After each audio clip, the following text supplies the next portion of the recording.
Thank you for joining us for CBN News Watch. I'm Efrem Graham. Today, the nation mourns the loss of 17 people killed on Valentine's Day at a Florida high school. The mass shooting occurred north of Miami in the town of Parkland.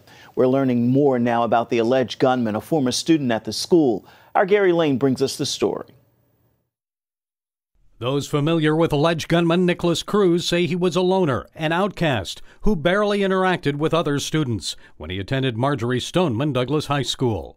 Cruz had been expelled from the Parkland, Florida school for disciplinary reasons, and some teachers warned he could come back and cause trouble. Come back he did, armed with an assault rifle. He had countless magazines, multiple magazines, and at this point we believe he had one AR-15 rifle. I don't know if he had a second weapon. It was near the end of the school day when just after 2 p.m., Cruz allegedly entered the school. The fire alarm was set off, and that's when students say he started shooting them in the hallway as they left their classrooms. It was just another fire drill because we had another one earlier. But as soon as the fire drill got pulled, the fire alarm got pulled, and kids were evacuating, I heard 5 pops. Several students captured the tragedy on their smartphones. This video showed some of the gunfire. Oh my God! Oh my God! Police rushed to the scene. I have the gunshot victim. He's by the entrance on the west side of the school. As SWAT teams moved in, students barricaded themselves under classroom desks, some texting their parents in what could have been a final desperate act of communication. She keeps telling me to stay away. Be safe, Mom, you stay away. And I'm like, and I'm telling her, no, Crystal, I'm your mother, I'm not staying away. Students fled the building, most with their hands raised over their heads. Many abandoned their backpacks as paramedics treated the wounded and took them away on stretchers. An hour after the shooting began, the gunman was still at large.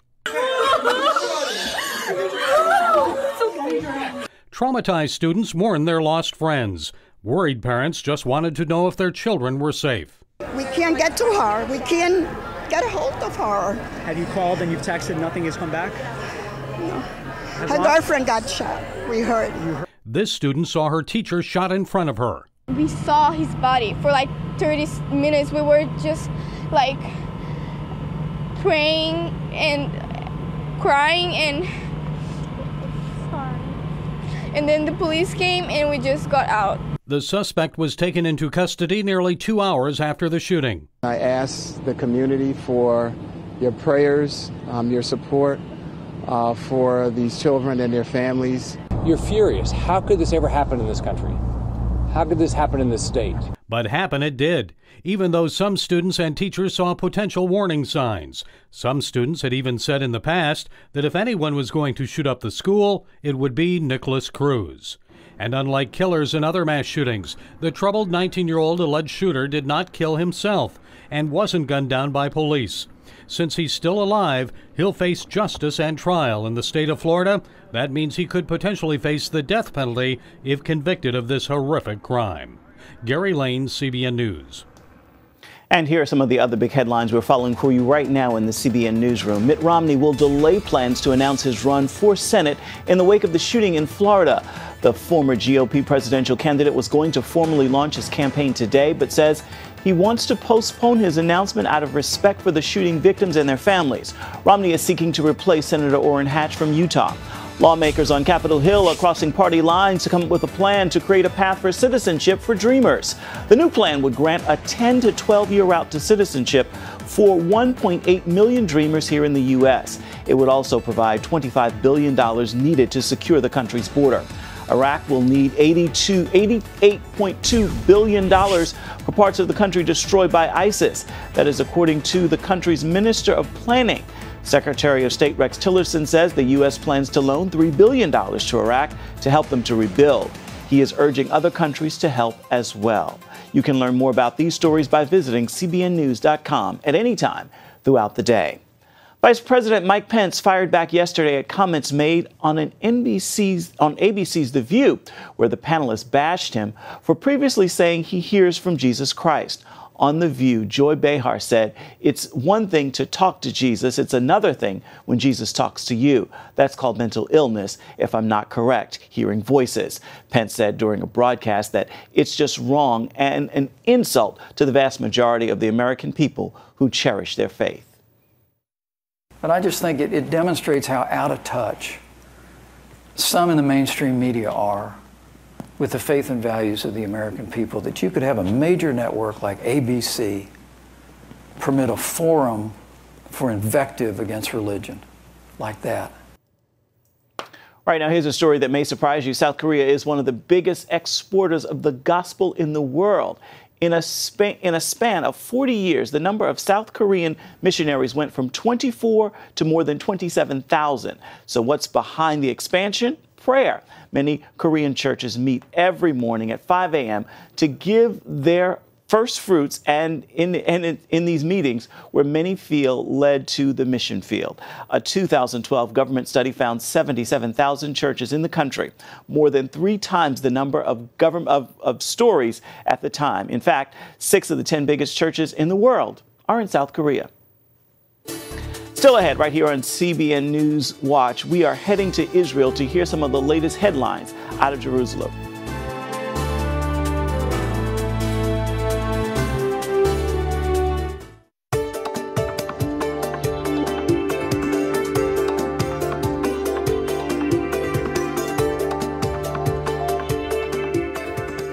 It is time now. Court proceedings for Ahed Tamimi are underway in Israel. She is the Palestinian teen accused of slapping a pair of Israeli soldiers outside of her home in the West Bank. The entire incident was recorded and went viral in December. A judge has ordered for her trial to be held behind closed doors. Only Tamimi's family is allowed to attend. Right now, hashtags like Free Ahed are circulating on social media calling for her release. She faces 10 years in jail. Her mother is facing charges for endorsing violence because she filmed the incident. Our Middle East Bureau Chief Chris Mitchell joins us now with more on this case. Chris? Great to be with you, Ephraim. What can you tell us about this case, what we're seeing versus what the reality is? Well, some of the reality is this is not necessarily a nonviolent protest. That December 15th video that did go viral was her beating up or slapping soldiers that didn't retaliate, although it was humiliation for many of the soldiers. But if you look at the family history, it's a whole different story. For example, one of her relatives was responsible for the Sbarro bombing in 2001. That's a personal story for me. My son that was one of his favorite places to go for lunch during school. I was there just a few weeks before the bombing with my daughter. 15 people died in that. 7 children, and actually the bomber, her relative, didn't express any remorse. Her father has supported Hezbollah. She's called for suicide bombings and stabbings. So she may be portrayed as this nonviolent protester in the sort of David versus Goliath scenario. But if you look at the history, there's a whole different story behind that. I see. Now, Chris, do you have any predictions on the outcome of her trial? Well, they take this very seriously, and it's obviously attracted a lot of news attention, and things have gone viral. But I think the courts over here can divorce themselves from what's happening in the public arena to what's happening in the courtroom. It's likely she could be convicted and serve maybe not less than a year in jail, even despite the fact that she may be a martyr, quote unquote, to many in the Palestinian cause. So I think they'll be able to make their determination of the evidence. It seems very clear she has called for those stabbings, for martyrdom attacks, for suicide bombings on Facebook. So the evidence seems clear, and we'll see exactly what happens. We'll be watching how that plays out. Another big story you're following. Can you tell me the latest developments on Benjamin Netanyahu's indictments?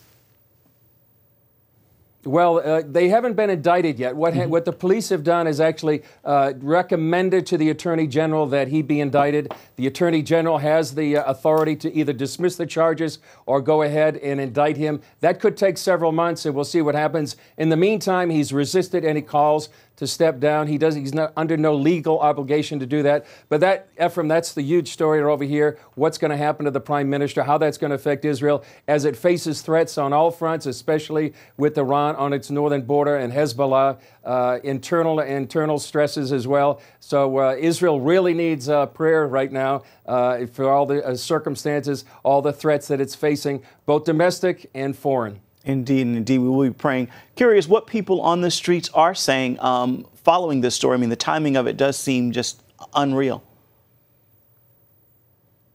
Yeah, well, I think if in a latest poll, 45% of Israelis feel like he should step down. 40% say that he should remain in office. I talked to one Israeli this morning. He said, really, there's no other alternative that he can see, the kind of statesman that Netanyahu is right now, to be able to handle, especially this threat of Iran on its northern border. He's been up to see Putin in Moscow. He has to manage and juggle a lot of things. On the other hand, people say that he's been charged with bribery or complicit in that. So we'll see what happens. Really, it's for several months. I think right now there'll be a lot of uncertainty here in Israel domestically. Thank you, Chris. We'll be watching and praying for sure. We thank you for being with us today. The relationship between America and Israel has grown even stronger with President Trump's recent decision to recognize Jerusalem as its capital and move the U.S. embassy there. Many people don't realize, however, that the support and friendship started long before the Jewish state's founding in 1948. CBN's Emily Jones brings us the story. The Hebrew Bible lies at the center of the American imagination, and it is one of the central inspirations for the founders. Rabbi Meir Soloveitchik leads the oldest Jewish congregation in the United States. He's also a professor at Yeshiva University and told CBN News how Jewish scriptures helped America's founding fathers form the nation we have today. On July 4th, after the Declaration of Independence was approved, and Benjamin Franklin and John Adams and Thomas Jefferson are forming a committee to decide what the seal of the United States would be, the first suggestion that Benjamin Franklin makes once this committee gets going is that the seal of the United States should be Moses and Pharaoh at the sea, with the motto, rebellion to tyrants is obedience to God. And so when Franklin is asked what story should emphasize or embody what we are trying to do here, the first place his mind goes to is Exodus. And the inspiration goes beyond scripture. Soloveitchik says most Americans would be surprised where the idea of religious freedom originated. Jonas Phillips is a man that I refer to as the most important American Jew you've never heard of. Phillips came to the colonies as an indentured servant. After working off his debt in Charleston, South Carolina, he moved north, served in the Revolutionary War, and became one of the most prominent Jews in the new nation. But despite his success, religious freedom eluded him. In Pennsylvania, non-Christians could not serve in the legislature. So, in 1787, Phillips decided to push for religious liberty in a big way.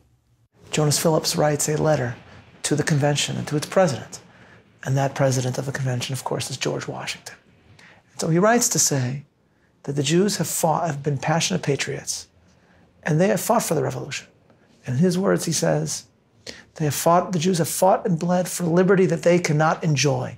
You have to appreciate the audacity, right? He's writing to the most revered man in America at the time, George Washington. Washington and the other leaders got the message loud and clear. The Constitutional Convention, not necessarily because of his letter, but the Constitutional Convention concludes with a document that really for the first time bans religious test for office. Phillips earned the respect of the founders and left quite the legacy.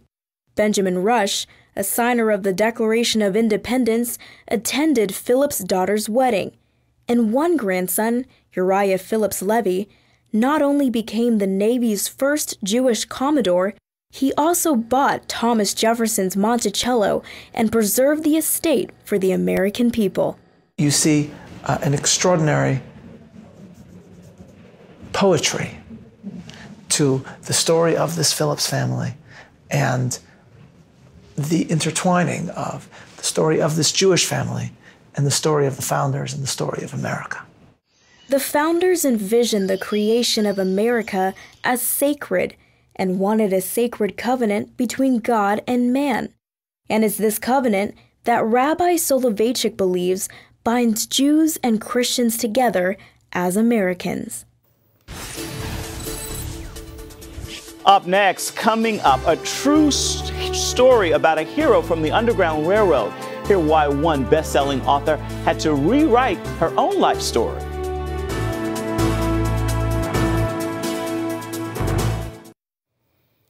Every February for at least the last 45 years, Americans have observed Black History Month. But as Charlene Aaron discovered, some stories can't just be told in black or white.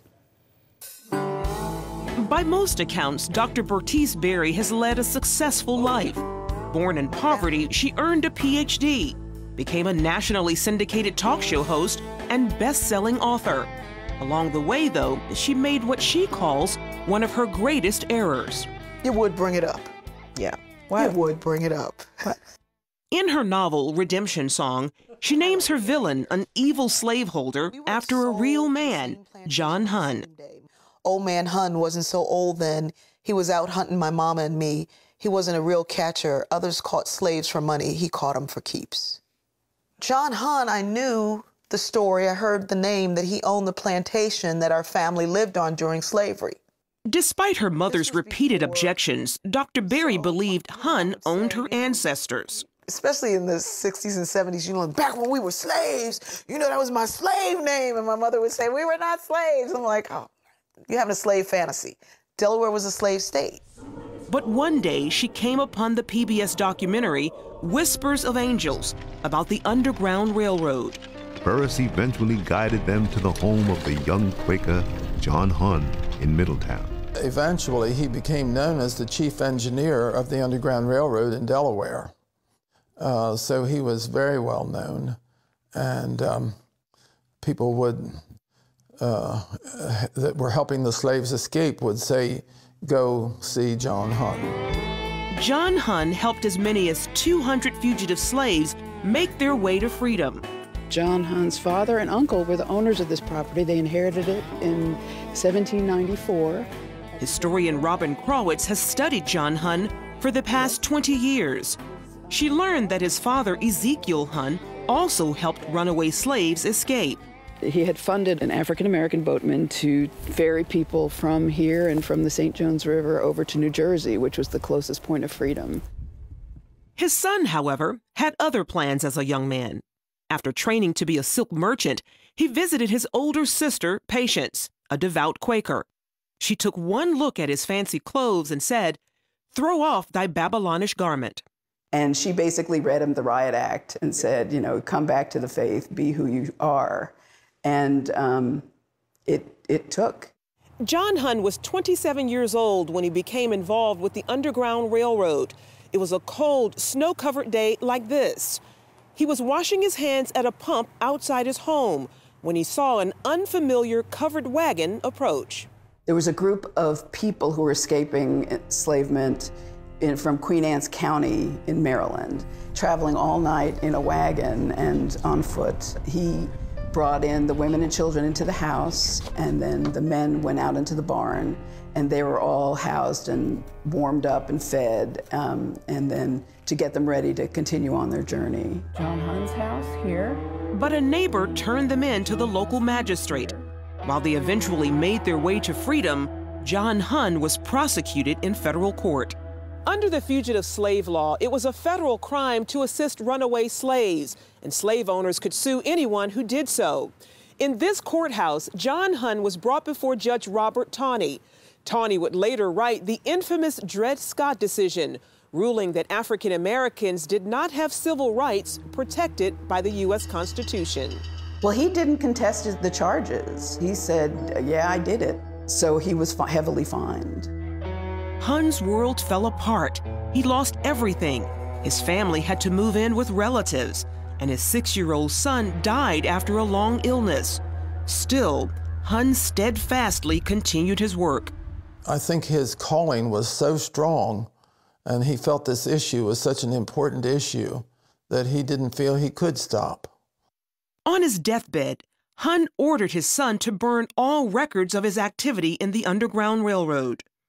He wrote, "I ask no other reward for any efforts made by me in the cause than to feel that I have been of use to my fellow men. No other course would have brought me peace of mind." It was a shock. I've used this man's name, who is the southernmost conductor of the Underground Railroad, who remained hidden the same way we do with everything. We think everything is black and white, good and evil, sin and righteous. You know, no. You know, there's so much more to every story if you just look a little further. And that she did. Determined to set the record straight, Berry wrote The Ties That Bind, a memoir of race, memory, and redemption. If you had the opportunity to speak to him face to face, what would you say? To John Hunt? Oh, wow, dude, you are so cool. Thank you. And while the laws are against you now, years from now, everyone will know that you're right. Charlene Aaron, CBN News. Let's set the record straight. Stay with us. We'll be right back with much more of CBN News Watch.